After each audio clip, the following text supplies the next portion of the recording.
Welcome to only IAS. स्वागत है आप सभी लोगों का प्रीलिम बूस्टर न्यूज़ डिस्कशन में। आज है 30 मार्च 2021। तो आइए देख लेते हैं ऐसे कौन से इंपॉर्टेंट आर्टिकल्स हैं जो आज हम कवर करने वाले हैं। हमारा फर्स्ट आर्टिकल 3 नए बैक्टीरियल स्ट्रेन्स के बारे में है।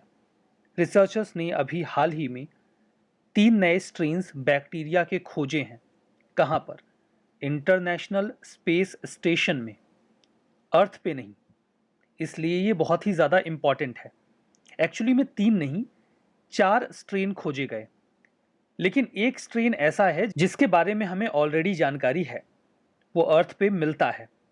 बाकी के जो 3 स्ट्रेन हैं उनके बारे में हमें जानकारी नहीं है। हालांकि वो किस फैमिली से बिलोंग करते हैं ये हमें पता है। ये मिथाइलो बैक्टीरिया सीआई इस फैमिली से बिलोंग करते हैं। रॉड शेप्ड बैक्टीरिया होते हैं ये, कुछ इस तरीके का इनका शेप होता है, एक रॉड की तरह। इसके अलावा इनका काम क्या है? ये नाइट्रोजन फिक्सेशन में मददगार साबित होते हैं।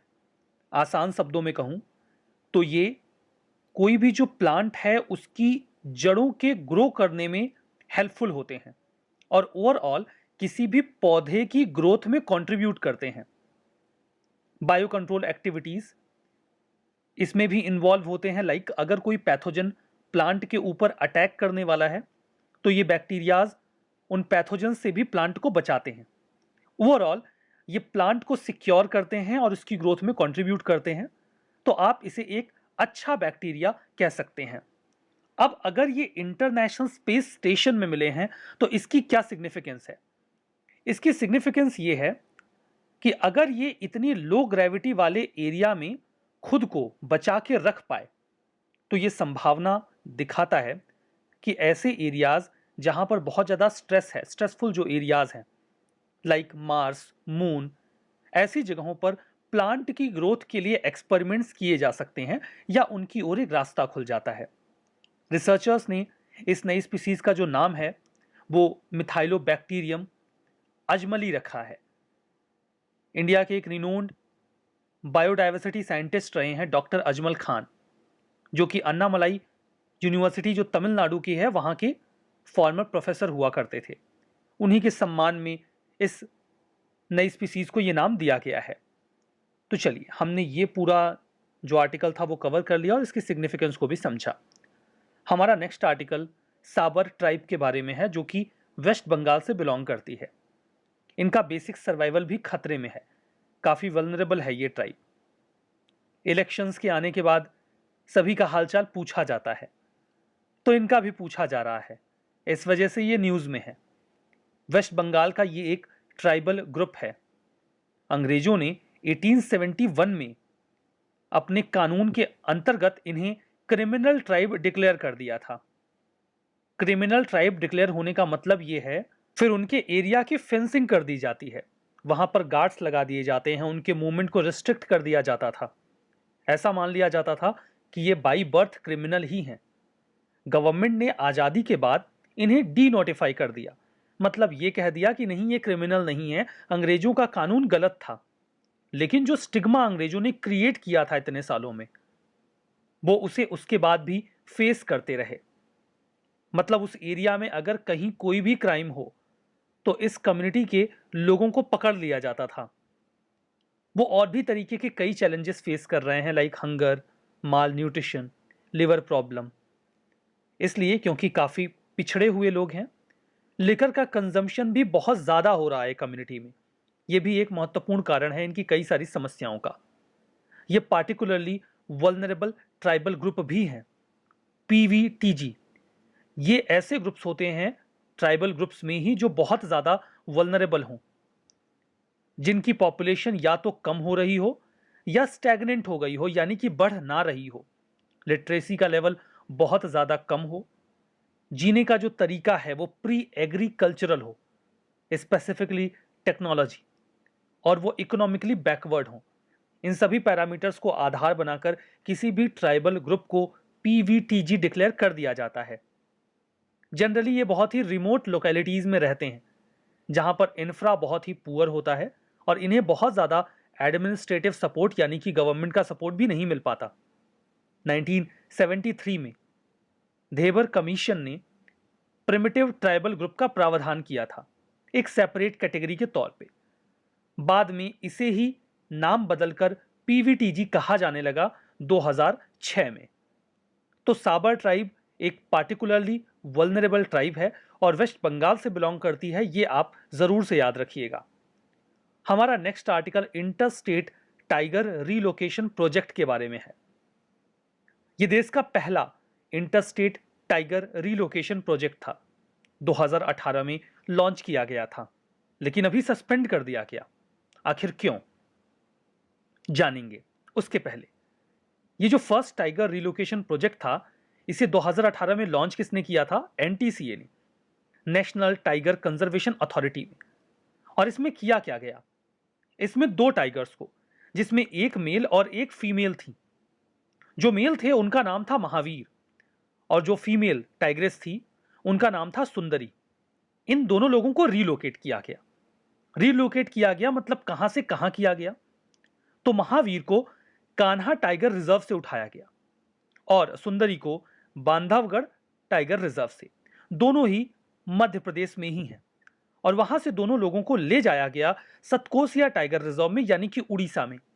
अगर आप मैप में लोकेशन देखने के इच्छुक हों तो जरूर से देखें। यह है मध्य प्रदेश।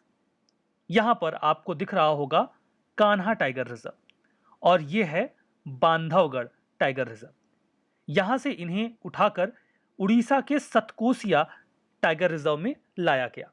तो यह रिलोकेशन हुआ है यहां से यहां। अब यह रिलोकेशन हुआ, इसमें दिक्कत कहां आई? क्यों इस प्रोजेक्ट को बंद किया जा रहा है?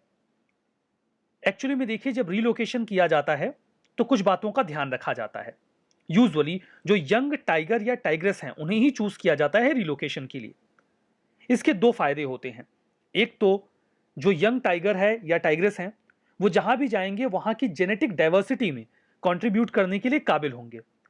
दूसरा, अगर कोई यंग टाइगर है तो वो जिस जगह पे रहता है वहां का एरिया अपने लिए कैप्चर करता है, वो उसका अपना एरिया हो जाता है।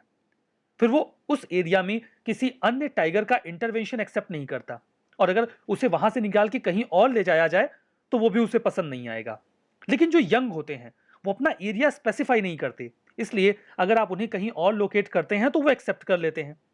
रीलोकेशन के 2 बेसिक रीजंस होते हैं। एक, अगर कहीं पर बहुत ज्यादा टाइगर पॉपुलेशन है तो फिर टेरिटोरियल डिस्प्यूट होने लगता है टाइगर्स के बीच में, क्योंकि एरिया तो हम कम करते जा रहे हैं जंगलों का, तो सेफ जो अपना एरिया बांटते हैं वो कम हो जाता है, तो फिर वो आपस में लड़ते हैं।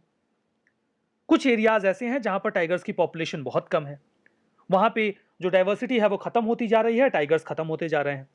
तो अगर हम ऐसे एरियाज जहां पर टाइगर्स की पॉपुलेशन ज्यादा है वहां से टाइगर्स को निकालेंगे तो वहां पर टाइगर्स के बीच में जो टेरिटोरियल डिस्प्यूट होता है, जो अपना एरिया वो डिसाइड करते हैं, उसमें कम दिक्कत होगी। और दूसरा, जो नया एरिया है वहां पर टाइगर्स की संख्या बढ़ेगी, डाइवर्सिटी बढ़ेगी, उनके एक्सटिंक्ट होने का खतरा भी कम होगा। ये फायदे होते हैं।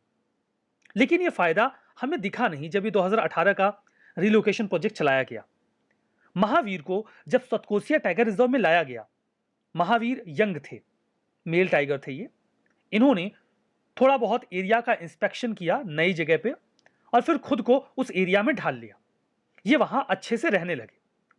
लेकिन जब इन टाइगर्स का वहां रिलोकेशन किया गया तो वहां पर जो ट्राइबल कम्युनिटी के लोग थे उन्होंने इसका बहुत सख्ती से विरोध किया। आसपास के लोगों ने भी विरोध किया।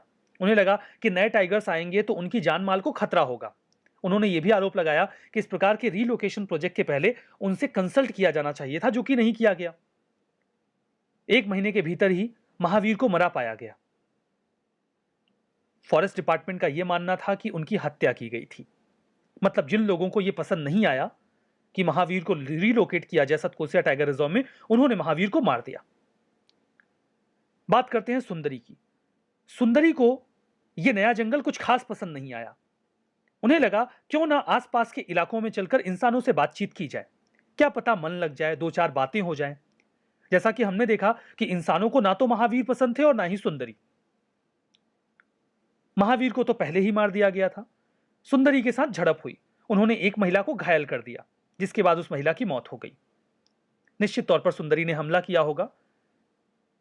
इसके बाद एक और व्यक्ति के ऊपर कुछ समय बाद सुंदरी ने हमला किया और उस व्यक्ति की भी जान चली गई। फिर यह फैसला लिया गया कि सुंदरी को वापस से उनके जो ओरिजिनल होम है वहां पर लाया जाएगा। सुंदरी के वापस आने के साथ ही जो रिलोकेशन प्रोजेक्ट था उसे भी बंद कर दिया गया। सतकोसिया टाइगर रिजर्व दो एडजॉइनिंग सेंचुरीज से मिलकर बनता है, जो कि सेंट्रल उड़ीसा में आपको मिलेंगे। लोकेशन हमने देखी है, एक सतकोसिया गॉड सेंचुरी और दूसरा बैसीपल्ली सेंचुरी। एस्टैब्लिशमेंट की बात करें तो इनका 963 स्क्वायर किलोमीटर का पूरा एरिया है, जिसे 2007 में सतकोसिया टाइगर रिजर्व के तौर पर नोटिफाई किया गया। लोकेशन आपको उड़ीसा के अंगुल डिस्ट्रिक्ट में मिलेगी। यहीं से महानदी रिवर एक 22 किलोमीटर लंबा गॉर्ज बनाते हुए ईस्टर्न घाट के माउंटेन्स को काटते हुए गुजरती है। यहाँ का जो एरिया है वो महानदी एलिफेंट रिजर्व का भी पार्ट है। अगर आप बायोडाइवर्सिटी की बात करें तो यहाँ पर मिक्स्ड डेसिडुअस फॉरेस्ट मिलते हैं, जिसमें साल और रिवरीन फॉरेस्ट भी आपको दिख जाएंगे। पॉपुलेशन यहाँ पर 12 टाइगर्स की इनिशियली हुआ करती थी, हालांकि 2018 में ये संख्या काफी कम हो गई, 2 तक आ गई थी। जो रीपॉपुलेट करने का प्लान बनाया गया इस रिजर्व एरिया में, वो डेफिनेटली अच्छी तरीके से वर्क नहीं कर पाया। यहां पर हालांकि पोटेंशियल काफी अच्छा था और टाइगर की पॉपुलेशन को इंक्रीज किया जा सकता था, बट अभी तो खैर ये प्रोजेक्ट सस्पेंड कर दिया गया है। हमारा नेक्स्ट आर्टिकल हिप्निया इंडिका और हिप्निया बुलाटा के बारे में है। बड़ा अजीब सा नाम है क्या? ये दो नई स्पीसीज हैं सीवीड की। सीवीड मतलब एक प्रकार के एल्गी होते हैं। इन्हें डिस्कवर किया गया है मरीन बायोलॉजिस्ट के द्वारा, जो कि सेंट्रल यूनिवर्सिटी ऑफ पंजाब से बिलोंग करते हैं। नाम दिया गया हिप्निया इंडिका। सीवीड हैं यानी कि एल्गी हैं, इसमें दिक्कत नहीं होनी चाहिए। तो हिप्निया ये इसी फैमिली से बिलोंग करते हैं, इसलिए हिप्निया नाम दिया गया। इंडिका इसलिए क्योंकि इंडिया के हैं। दूसरे का नाम हिप्निया बुलाटा, क्योंकि ये जो एल्गी है वहां पर हमें ब्लिस्टर्स दिखते हैं, छाला। जैसा छाला कभी आपके पैरों को जूते काट दें या फिर आप किसी गर्म चीज को छू लें, तो वैसा कुछ हमें इनके स्किन पर देखने को मिलता है इस एल्गी के, इसीलिए इसका नाम ब्लिस्टर से मिलता जुलता ही बुलाटा रख दिया गया है। ये हिप्निया जीनस से बिलोंग करते हैं, इसलिए दोनों का नाम हिप्निया ही रखा गया है। इन्हें समटाइम्स रेड सीवीड भी कहा जाता है। हिप्निया इंडिका को डिस्कवर किया गया है कन्याकुमारी, जो तमिलनाडु में है, वहां से। At the same time Somnath Pathan और शिवराजपुर, जो गुजरात के हैं, वहां से भी मिला है। ये हिप्निया बुलाटा की बात करें तो ये कन्याकुमारी से तो मिला ही है, एट द सेम टाइम जो दीव आइलैंड है, दमन एंड दीव का, वहां से भी मिला है।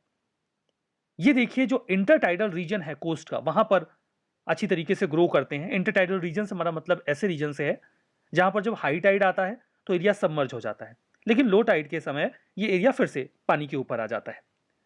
तो ये सारी बातें हमने कवर की। हमारा next article MICE roadshow meet in India के बारे में है। देखते हैं ये क्या है। देखिए, जो union minister for tourism and culture हैं, चीफ मिनिस्टर जो मध्य प्रदेश के हैं, दोनों लोगों ने इनॉग्रेट किया छत्रसाल कन्वेंशन सेंटर को। कहां पे? खजुराहो में। खजुराहो कहां मिलेगा? मध्य प्रदेश में। तो मध्य प्रदेश के खजुराहो में स्वच्छ दर्शन स्कीम के तहत, जो कि मिनिस्ट्री ऑफ टूरिज्म का एक इनिशिएटिव है, छत्रसाल कन्वेंशन सेंटर लॉन्च किया गया। अब कन्वेंशन सेंटर क्यों लॉन्च किया गया? एक मतलब टूरिज्म वाले प्लेस पर कन्वेंशन का क्या काम है? देखिए, टूरिज्म वाले जो प्लेसेस हैं, लगातार गवर्नमेंट प्रयास ये कर रही है कि जो बिजनेस इंडस्ट्रीज हैं वो लोग यहां पर टूरिज्म में पार्टिसिपेट करें। इसी दौरान माइस रोडसो मीट इन इंडिया, इसे भी लॉन्च किया गया। इसके जरिए खजुराहो को एक माइस डेस्टिनेशन बनाने का प्रयास किया जा रहा है। माइस का मतलब क्या है? माइस में 4 वर्ड हैं, MICE। इसका फुल फॉर्म है मीटिंग्स, इंसेंटिव्स, कॉन्फ्रेंसेस और एग्जीबिशन। कई बार जो बड़ी कंपनीज होती हैं वो अपने क्लाइंट से या फिर अपने जो भी जिन्होंने उनका टेंडर लिया हो, उनकी ब्रांचेस जिनके पास हों, या फिर जो उनके दूर दराज के एम्प्लॉयज हों, उनसे मीटिंग करते हैं। मीटिंग करने के लिए वो एक प्लेस चूज करते हैं।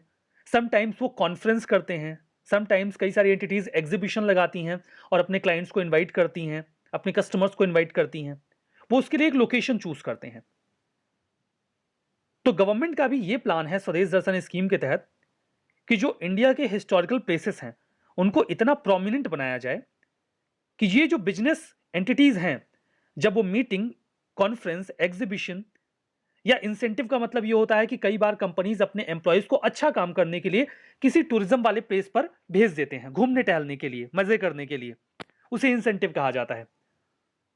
तो वो यूजुअली गोवा या फिर नॉर्थ इंडिया की कुछ लोकेशंस जो हैं शिमला, मनाली या साउथ इंडिया की कुछ जो प्राइम लोकेशंस है वहां पर भेजते हैं। तो वो हिस्टोरिकल लोकेशंस को एक ऐसी लोकेशन में कन्वर्ट करना चाहते हैं कि जो बिजनेस एंटिटीज हैं वो उनका इस्तेमाल करें हर पर्पज से। मीटिंग के लिए वहां पर लोग जाएं, इंसेंटिव्स के लिए, कॉन्फ्रेंस के लिए, एग्जीबिशन के लिए।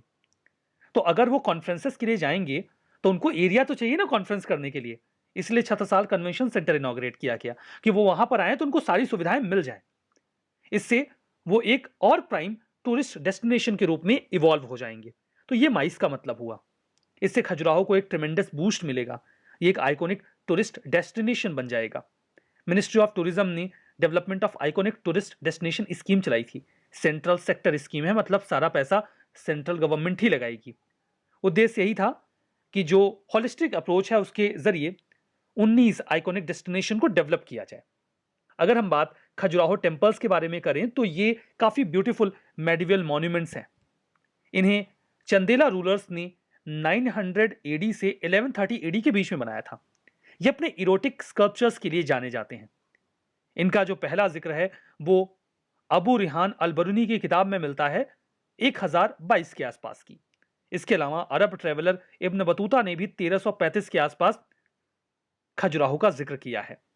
खजुराहो ग्रुप ऑफ टेम्पल्स वैसे तो सारे एक साथ बनाए गए, लेकिन ये दो रिलीजन को डेडिकेटेड है, हिंदुइज्म और जैनिज्म। वो दिखाता है कि इंडिया में ट्रेडिशनली जो वेरियस रिलीजियस व्यूज हैं उनकी एक्सेप्टेंस रही है। ये सारी बातें इस आर्टिकल पर। यहाँ पे कुछ स्टेटमेंट हैं, ट्रू एंड फॉल्स बताइए। खजुराहो टेम्पल गुजरात में मिलेंगे। चंदेला रूलर्स ने 900 से 1130 एडी के बीच में बनवाया। सतकोसिया टाइगर रिजर्व उड़ीसा में है। हिपनिया इंडिका कन्याकुमारी तमिलनाडु में और सोमनाथ पठान शिवराजपुर गुजरात, यहां पर डिस्कवर किया गया। साबर ट्राइब पार्टिकुलरली वल्नरेबल ट्राइब नहीं है। इसके अलावा मिथाइलोबैक्टीरियम अजमली, इसके 3 नए स्ट्रेन्स अभी इस बैक्टीरिया के इंटरनेशनल स्पेस स्टेशन में डिस्कवर किए गए। बताइए कौन सा स्टेटमेंट सही है, कौन सा गलत है। अपना जवाब कमेंट बॉक्स में मेंशन करिएगा। बाकी पीडीएफ ओनली आईएएस के टेलीग्राम चैनल से डाउनलोड करिएगा, लिंक डिस्क्रिप्शन बॉक्स में है। Only IAS nothing else search भी कर सकते हैं टेलीग्राम में। 1 लाख से ज़्यादा सब्सक्राइबर्स मिलेंगे, आइडेंटिफाई करने में मदद मिलेगी। वहीं पर जब आप पीडीएफ डाउनलोड करेंगे तो ये सही जवाब यहाँ पर मेंशन होगा। इस सेशन में यहीं पर रुकते हैं। Thank you very much.